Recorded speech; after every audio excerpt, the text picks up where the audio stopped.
हमने एक सोच के तहत ये कार्यक्रम शुरू किया था और वो सोच थी एक देश, एक संविधान, एक झंडा, हर घर तिरंगा।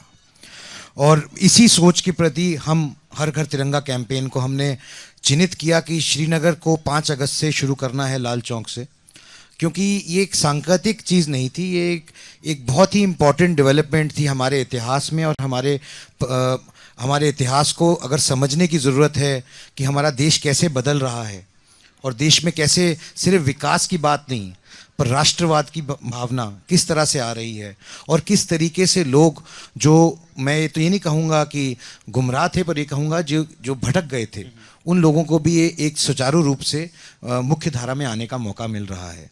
देखिए, कश्मीर का युवा जो है वो भी विकास चाहता है, वो भी प्रगति चाहता है, वो भी उन्नति चाहता है।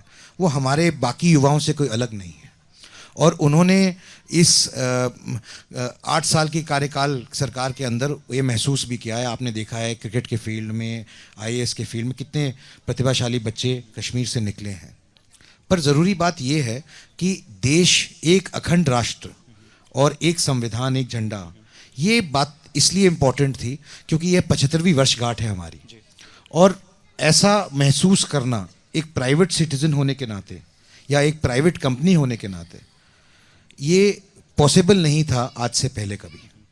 हमें धन्यवाद करना चाहिए माननीय प्रधानमंत्री जी का और इस सरकार का कि इस तरह का वातावरण क्रिएट हो पाया है कि एक तरह की नॉर्मलसी, एक तरीके का आत्मविश्वास हमारे जैसे संस्थानों में आया है कि हम ऐसे कार्यक्रम कर सकते हैं और प्रयोजन कर सकते हैं।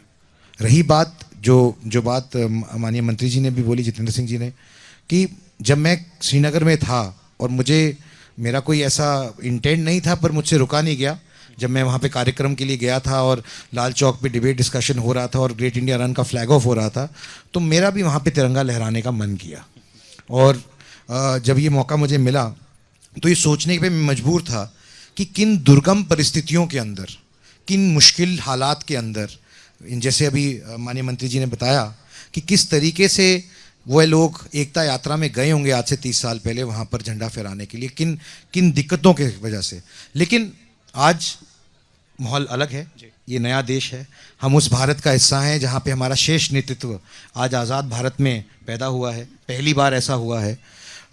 और जैसे प्रधानमंत्री जी ने कहा कि हमें आने वाली पीढ़ी का, यानी कि जिन बच्चों के पास 30 से 40 साल का समय है, उन पे फोकस करने की ज़रूरत है ताकि हम अपनी 100वीं वर्षगांठ पे कहाँ पहुँच सकें। तो इन सब चीज़ों को मद्देनज़र रखते हुए मैं ये सिर्फ ये कहूँगा कि ग्रेट इंडिया रन एक शांति का प्रतीक था, एक भाईचारे का प्रतीक था, और जो श्रीनगर से होते हुए दिल्ली पहुँचा है। और ये एक इस बात का विश्वास दिलाता है कि किस तरह का भारत आने वाले कल की आहट लेके आ रहा है।